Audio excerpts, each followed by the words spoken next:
വാർത്തകൾ വിശദമായി. എലപ്പുള്ളി ബ്രൂവറി വിവാദത്തിൽ സിബിഐ അന്വേഷണം ആവശ്യപ്പെട്ട പാലക്കാട് എംപി വി കെ ശ്രീകണ്ഠൻ. എലപ്പുള്ളി മദ്യനിർമ്മാണ കമ്പനിക്ക് അനുമതി നൽകിയതിൽ അഴിമതിയുണ്ടെന്നും മന്ത്രി എം പി രാജേഷും ഏരിയ സെക്രട്ടറി കൂടിയായ ഭാര്യ സഹോദരനും കമ്പനിയുമായി ചർച്ച നടത്തിയെന്നും അദ്ദേഹം ആരോപിച്ചു. ഇതും സിബിഐ അന്വേഷണ പരിധിയിൽ കൊണ്ടുവരണം. മന്ത്രി രാജേഷ് മുഖ്യമന്ത്രിയെ തെറ്റിദ്ധരിപ്പിച്ച് 30 വർഷം പഴക്കമുള്ള മദ്യനയം മാറ്റിയത് അഴിമതിയാണ്. 2022 ഒയാസിസിന് അനുമതി നിഷേധിച്ച ശേഷം ഒയാസിസിന് വേണ്ടി മദ്യനയം തന്നെ മാറ്റം വരുത്തി അനുമതി നൽകുകയായിരുന്നുവെന്നും അദ്ദേഹം ആരോപിച്ചു.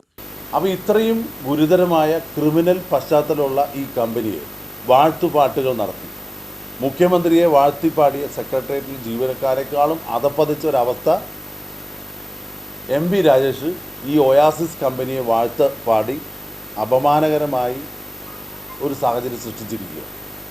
അപ്പോൾ ഈ കമ്പനിക്ക് വേണ്ടി ശക്തമായി നിലകൊള്ളുകയാണ്. ഞങ്ങൾ ആരെങ്കിലും എവിടെയെങ്കിലും ആവശ്യപ്പെട്ടോ കർണാടകയിൽ നിന്ന് സ്പിരിറ്റ് മേടിക്കുന്നത്? ആ നിമിഷം അങ്ങനെ ഒരു വിവരം കിട്ടിയ ആ നിമിഷം മന്ത്രി ധൈര്യമുണ്ടോ കർണാടകയിലും മഹാരാഷ്ട്രയിലും സ്പിരിറ്റ് വേണ്ട എന്ന് തീരുമാനിക്കട്ടെ. ആരാണ് ടെൻഡർ വിളിച്ചത്? ആരാണ് എഗ്രിമെൻ്റ് വെച്ചത്? ആരാണ് വാങ്ങിക്കൊണ്ടിരിക്കുന്നത്? അവരുമായിട്ട് ആർക്കാണ് ബന്ധം? തെളിയിക്കട്ടെ മന്ത്രി. UDFിൻ്റെ ഭരണം സുഹൃത്തെ 9 വർഷം മുമ്പാണ്. UDFിൻ്റെ എല്ലാ തീരുമാനങ്ങളും LDF വന്നപ്പോൾ മാറ്റി. അതെന്താ സ്പിരിറ്റ് ലോബിൻ്റെ തീരുമാനം മാറ്റായിരുന്നു? അപ്പോൾ അതിൻ്റെ അർത്ഥം ആ സ്പിരിറ്റ് ലോബിയായിട്ട് 9 വർഷമായിട്ട് ചർച്ച നടത്തുന്ന ആരാണ്? അപ്പോൾ അവരിൽ നിന്നും അഴിമതി വാങ്ങിക്കുന്നുണ്ട് എന്നുള്ളതിൻ്റെ തെളിവല്ലേ?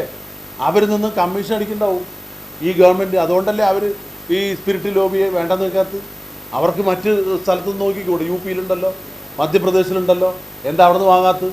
അപ്പോൾ ഈ മഹാരാഷ്ട്രയിൽ നിന്നും അവിടെ ഭരിക്കുന്നത് BJP ആണ്. കർണാടകയിൽ ഇത്ര കാലം BJP ആണ്. ഈ അടുത്താണ് കോൺഗ്രസ് വരുന്നത്.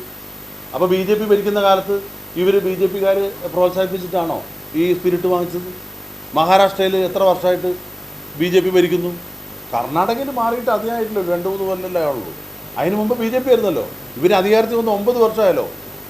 അപ്പം പാർട്ടി നോക്കിയിട്ടാണോ ഒരു സ്പിരിറ്റ് വാങ്ങിക്കുന്നത്? അല്ലെങ്കിൽ ആ കമ്പനിയുടെ പശ്ചാത്തലം നോക്കിയിട്ടാണോ? അങ്ങനെയാണെങ്കിൽ എത്ര പെട്ടെന്ന് റദ്ദാക്കി എക്സൈസ് വകുപ്പ് മന്ത്രി. കർണാടകയിൽ നിന്ന് സ്പിരിറ്റ് വേണ്ട, മഹാരാഷ്ട്രയിൽ സ്പിരിറ്റ് വേണ്ട. ഈ സ്പിരിറ്റ് ലോബിയുടെ കളിയാണ് കേരളത്തിന് സ്വന്തമായിട്ട് സ്പിരിറ്റ് ഉൽപ്പാദിപ്പിക്കാൻ കഴിയാത്തത്. വലിയ കണ്ടുപിടുത്തമല്ലേ നടത്തിയിരിക്കുന്നത്. ആ കണ്ടുപിടുത്തം ആര് നടത്തിയതിന് റെക്ടിഫൈ ചെയ്യേണ്ടത് ആരാ? നടപടി എടുക്കേണ്ട ആരാ? ഈ എക്സൈസ് വകുപ്പ് മന്ത്രി. ഈ കമ്പനിക്ക് വേണ്ടി വാദിക്കുന്ന ആൾ മാത്രമാകരുത്. അങ്ങനെ അധപ്പതിക്കരുത്. അങ്ങനെ എക്സൈസ് ഡിപ്പാർട്ട്മെൻറ്റും സംസ്ഥാന സർക്കാരും ഇന്ന സ്റ്റേറ്റിൽ നിന്ന് ഉള്ള സ്പിരിറ്റിന് ഞങ്ങൾ വാങ്ങിക്കുന്നില്ല എന്ന് തീരുമാനമെടുക്കുക. ഈ എക്സൈസ് വകുപ്പ് മന്ത്രി ചരിത്രത്തിൽ ഇടം നേടാൻ വേണ്ടി പ്രവർത്തിച്ചുകൊണ്ടിരിക്കുക. ഏകദേശം 600ഓളം ബീവറേജ് ഔട്ട്ലെറ്റുകൾ കേരളത്തിലുണ്ട്. കൺസ്യൂമർ ഫെഡിൻ്റെ 150ഓളം ഉണ്ട്. ഇത് 1000 എത്തിക്കാനുള്ള ഒരു പണിയിലാണ് ഈ എക്സൈസ് വകുപ്പ് മന്ത്രി. ഒരു കാര്യം ഞാൻ പറയാം. ഉമ്മൻചാണ്ടിയുടെ കാലത്ത് 28 ബാറാണ് ഉണ്ടായിരുന്നത്. UDF അധികാരത്തിൽ നിന്ന് ഇറങ്ങുമ്പോൾ ഈ 28 ബാർ ഇന്ന് 856 ബാറായി ഉയർത്തി. കേരളം മുഴുവൻ മദ്യശാലകൾ തുറന്നു, ബാറുകൾ തുറന്നു.